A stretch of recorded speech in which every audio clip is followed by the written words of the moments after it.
Hey,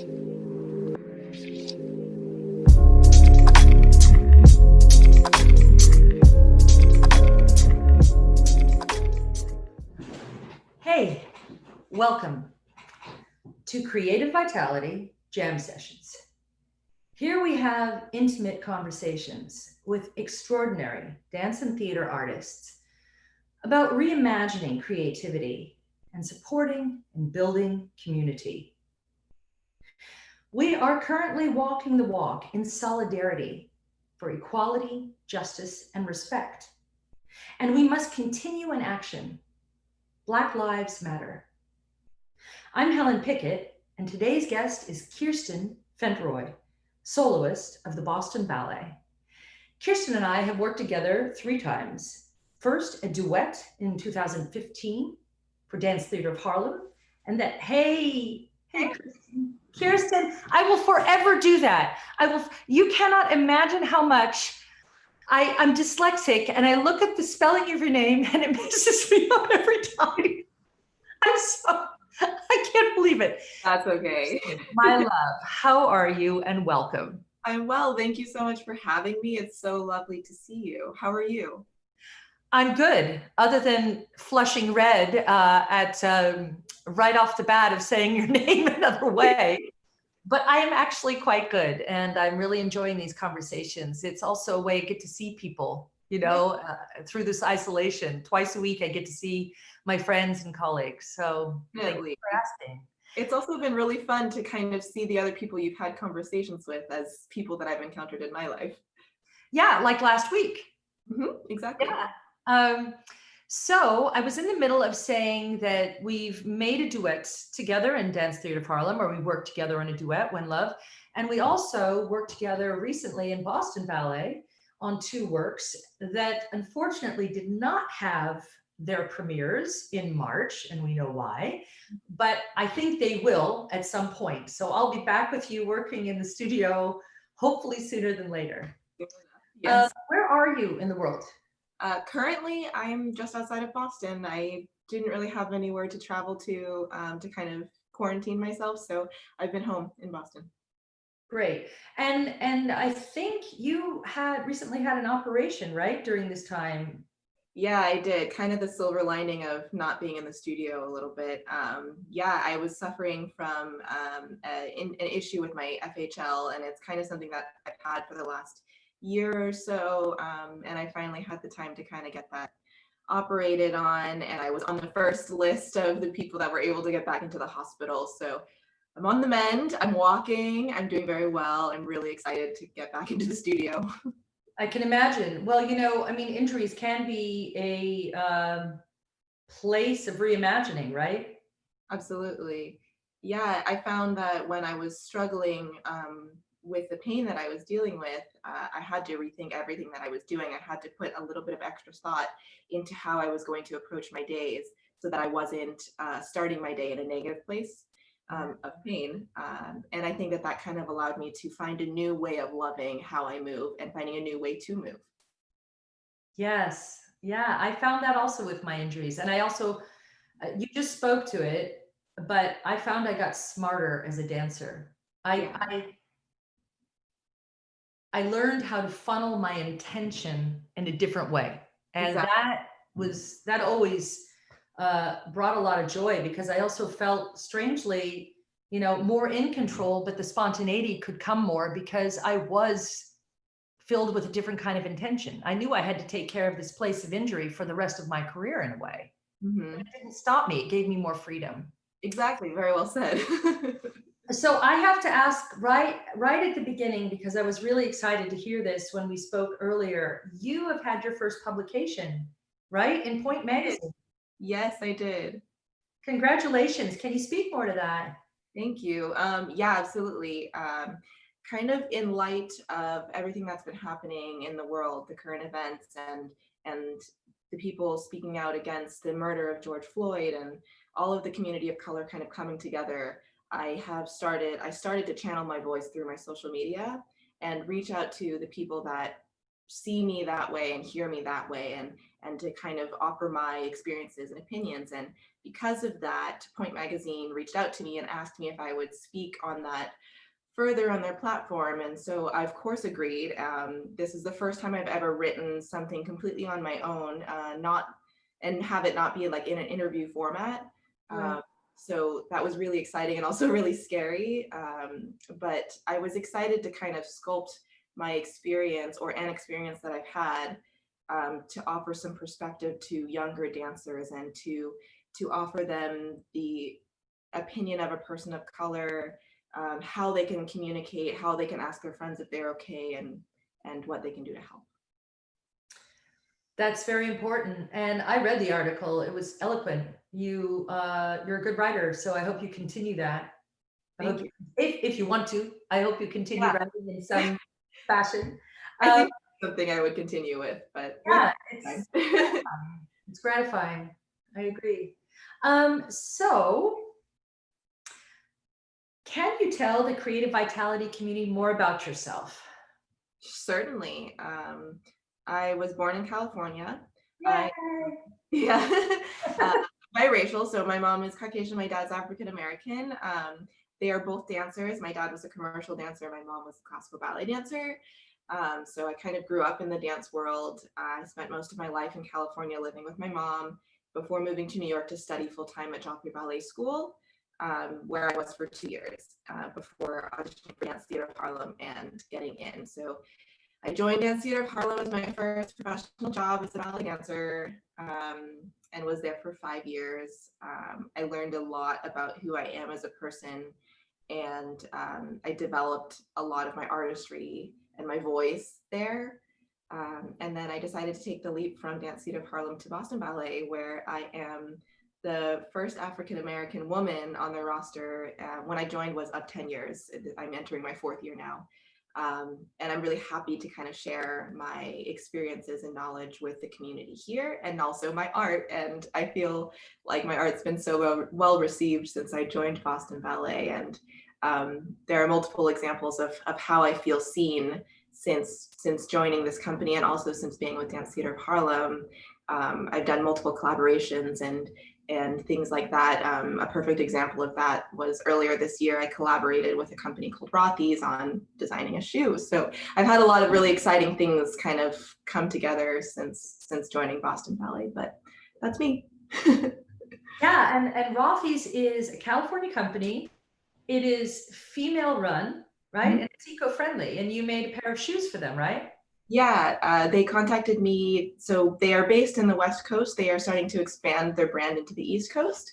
And they were looking to collaborate with an artist in each city that they were opening a store in, Boston being one of them, New York, and Washington, D.C. I was the only physical artist or performance artist that they collaborated with. The other two were other types of mediums, but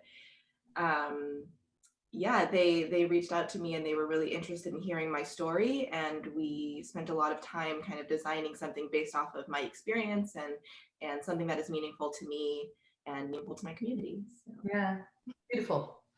So we've talked already about different ways you've reimagined yourself as an artist, but is there another, perhaps maybe from a time when you were well, you are very young, but younger than you are now, that a reimagining could have redirected you or refocused you or shifted you, motivated you so to shift in a different way? You've spoken a lot about reimagining, but is there any other example that you can share? Even if it was, not, maybe it was a life thing, mm-hmm. that made a shift in your artistic view or how you saw artistry. Yeah, I think something that kind of comes to mind immediately was this point when I was with Dance Theater of Harlem, and this was a life shift. This wasn't something that happened to me particularly in the dance world. I spent a lot of my early career and my time as a student living within this kind of like shell of what I thought was correct and what I understood a ballerina is supposed to be, and taking every correction and every comment very literally and trying to apply that and trying to be something that I had seen and not really understanding who I was as a person and how that is relevant to the work that I'm producing. Yes. There came a point about midway through my career with Dance Theater of Harlem where I had a major life shift. I lost someone that at the time was very important to me in my life, and someone new came into my life, not at the same time and not necessarily relating to one or the other, but this person that came into my life kind of allowed me to understand that I am a respectable human being just as I am. And them opening that door in my mind, not related to my art, allowed me to relate that to my art and kind of find my voice and find my movement quality and find what I wanted to say with every step. And it was all because this person just entered my life and spoke to me in a different way than anyone had ever spoken to me before. So I think from that point, I kind of really learned how it's okay to be unique in your art, and it's okay to sometimes be considered wrong in some people's eyes, but what's most important is that you are true to yourself and that you are a human, that there's a human aspect to you in everything that you do. Absolutely. And I want to give you a little bit more credit. That wonderful person whom I think I know you're speaking of came into your life, right? But weren't you, or didn't you have to be open to let that positive, supportive, loving energy in? Absolutely. Don't you have to be there first to? I think that it was them entering into my life and starting to plant these like seeds of my value that allowed me to find that within myself. And once I found that, then it blossomed. Then it became something that was unstoppable. But this was this I had this like this like shell or this box that I was in, and this person just kind of like knocked on the door and started to. Yeah, but you let him in. Yes. Okay, that's a valid point. You could have kept your little crab shell closed. You're right. Great, beautiful. Now, along the same lines, do you have a favorite or impactful memory or memories from your creative life? On stage, a process?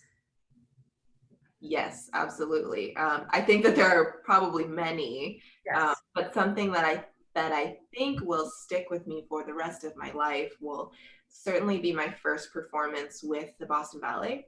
I felt like it was a true accomplishment on my part, and it was quite a whirlwind of a lot of happenings.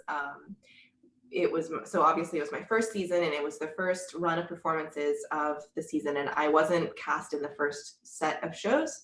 I was understudying a principal role in the ballet, and I didn't think that I was going to go on, but of course I wanted to learn everything that I could about the role and study it as hard as I can. This was Yorma Elo, our resident choreographer's Sibelius Fifth Symphony. And opening night, my first cast, or the person that I was understudying, got injured on stage, and I had to go on stage with a 30-minute rehearsal the next day, because the next performance was a matinee. So it was a whirlwind, and it was my very first my first time performing in the Opera House here in Boston. But I felt like all of the work that I have done, or I had done up to that point, was kind of validated in my mind. That there's been so much self-doubt, and I think that that's normal as an artist, that to have that self-doubt every once in a while. But this made me feel like I belong here, and I'm making an impact in whatever way possible, and I can do this. I'm strong, and wow, like no words, you know, but that was definitely something that I will remember forever. Yeah, it's funny. I think every dancer I know, and also myself, those last minute. I also had a similar thing in Frankfurt when I was pretty new in the company. Mm-hmm. We were performing China Dogs, and I had to go on with a 2-hour rehearsal. So I was learning 2 roles, and I had to go on the role I really hadn't been paying attention to, because there were 2 roles. And you're right. When you come off a performance like that, you do feel validated and also kind of invincible, right? Like you did it.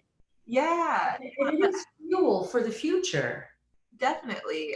I think that I also kind of live for those exciting moments that can really go any direction, and it forces you to really be in the moment of what you are doing and to be conscious of everything, like every like molecule around you. Yes. It's really exciting and fun in my opinion, even if it's scary in the moment. Yeah, but the fear goes away, right? Does, yeah. Yeah, the fear goes away. That's what I love about it. Well, that's what I love about most things. Action. Yeah. You know, you have this fear, but then when you're in action, it dispels, and I think that's I find that magical, and I'm Yeah. thankful for it. Yeah. um, do you have a creative insight, something that could spark inspiration for perhaps a pathway into creating for the CVJS audience? Do you have something that is perhaps a go-to for inspiration, whether it be nature or? Mhm. I think, and I kind of touched on this a minute ago, but just to kind of circle back to that, something that I find really valuable to keep in the forefront of my mind when I'm creating work is the idea that you are human. And that is the one thing that every human on this planet can relate to, is touch, is feeling, is memory, it's emotion, happy, sad, angry. Um, Not as a dancer, I try to remind myself that not everyone can relate to a tendu or doing a perfect pirouette or how high your leg is. A lot of your audience members aren't dancers and they aren't experienced in that, although there are some that are. What they can relate to is a memory, and I think if you are able to tap into true feelings that you felt and things that come from your heart and not from your desire to impress your audiences, um, I think it makes it easier for people to understand where you're coming from and what your ideas are. Absolutely. I believe you and I also worked on that in Sukyo, right? Quite a bit, yeah, because Yeah. a lot Yeah. of the thing that you talk on is tactility and the like true feeling of someone touching you and like actually seeing what is in front of you and feeling that person and how you would feel in that moment if this was actually happening in real life, and it is in some ways happening in real life when you're doing it. So yeah, I think that we talked a lot about that actually.